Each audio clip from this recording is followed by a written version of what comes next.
Hi everyone, it's Jen from Sundae Baubles, here with a video on trading jewelry. If you haven't heard about this concept before, it is exactly what it sounds like, when two people choose to trade one or more pieces of jewelry. In this video, I'm going to walk you through a trade that I did a couple of years ago. We'll also talk about star sapphires, and opaline glass. And by the end, you're going to learn whether or not I had trader's remorse and learn a few tips and tricks in case you decide to undertake a trade of your own. So let's get into it. I'll start off by sharing who the candidates were as part of this trade. Would you trade a mid-century 14-karat gold star sapphire ring for an antique silver fob holding an opaline glass gryllos? In order to really understand the economics of this trade, first we need to talk about the materials and subject matter in question. Let's begin with sapphires. Alongside diamonds, emeralds, and rubies, sapphires are one of the 4 recognized precious gems.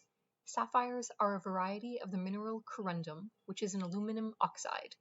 Sapphires form in a variety of colors, and this is caused by elements found within the sapphire's composition. Star sapphires exhibit a phenomenon known as asterism, which is caused by impurities of rutile, also known as silk. Next, we'll talk about the fob and the materials that it's made of. It is created of silver as well as opaline glass, and opaline glass was first created in Murano in the 16th century. The Germans quickly followed suit, as did the English and the French. Now, in the 18th and 19th centuries, both England and France had very large centers devoted to creating objects out of opaline glass. This, of course, translated into jewelry. Opaline glass was fashionable in the 18th and 19th centuries. Jenny Reddington Dawes and Olivia Collings share examples in their book Georgian Jewelry, 1714 to 1830. During this period, opaline glass, also known as opal paste, was popular to wear during the daytime. The opaline panel is more than just a piece of glass. If you look close, you will see imagery upon it. The term gryllos refers to the bizarre and fantastical figural combinations. It's derived from the Greek word for caricature. Here are 2 examples which show figural depictions.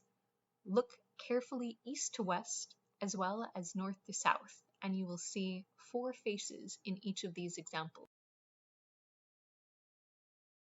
You now have all of the background on the materials involved in the trade. Now, when the trade conversation first happened, both I and the other trader shared quite a few images in order to make sure that we disclosed everything about the items. Let's begin by looking at my star sapphire ring. This star sapphire ring holds a sizable cabochon set in 14-karat gold. The star is centered, which is desirable, and there's no inclusions that reach the surface. Here's a photo of the underside. The rough bottom is a great visual indication that this is indeed a natural star sapphire, as they commonly have rough bottoms. Now we'll take a look at the opaline fob in greater detail. The antique spinner fob that caught my eye and my heart is unlike any I've seen before or since. It holds an opaline glass panel, bezel set in silver, and the panel depicts a 4-faced gryllos that includes a young man, an old man, a beast, and a satyr. Trades work best when both parties feel that they are getting good value for the item that they're trading. In my case, the gryllos fob was more than I wanted to spend in cash money, but the trader was interested in a ring that I had added to my collection for a very good price, so I felt like I was making out quite well. I'm curious. Leave me a comment to let me know if you would have made this exact trade. Would you have preferred to keep the star sapphire, or would you want the antique fob? The star sapphire is something that can be recreated. Yes, that was a mid-century ring, but it is still possible to find a very nice star sapphire and have it set today. But this is a piece of history. Early opaline glass with evidence of the early glassmaking processes set in a hand-wrought silver fob setting isn't something that one comes across regularly. Fast forward a couple of years. Am I still happy with my trade? Yes, I definitely am. This gryllos fob is quite rare. Now, I will admit that I've seen my ring flipped a few times now because the jewelry community is quite small, and it is now apparently worth 4 times what I originally paid, and I am pleased for each seller every time they make a little bit more. What is life if not a series of trades? We trade our time for wages and our wages for physical goods.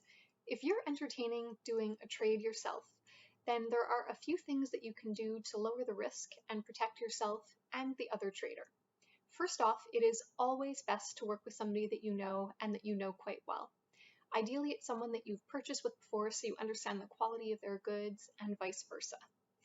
Now, the first step is identifying what items are going to be traded. Make sure that you exchange plenty of photos and video. Don't be shy, ask to see anything that you want to in detail. And if at any point you don't feel good about this trade anymore, don't be afraid to hit pause. The next step is to make sure that you've decided on the monetary value of each item, because my preferred method of doing a trade is that when the first person ships their piece out, they receive a deposit for that item. This makes sure that everyone has skin in the game throughout the trade. Decide on exactly how long each party will have to review the items and when the deposits will be returned. And decide what happens in advance if one party does not want the item but the other one does. Always ship tracked and insured so that you understand exactly what's going to happen when items are going to arrive. And last but not least, be communicative. These trades do not work if anyone goes silent. It's important to stay in contact. Now, trades can be a little bit nerve-wracking. I've done a few, I'll probably do it again, but I definitely prefer the method of just buying the piece that I want and then selling something from my collection. It's a lot simpler for everyone involved. Let me know in the comments if you've ever done a trade and what your experience is.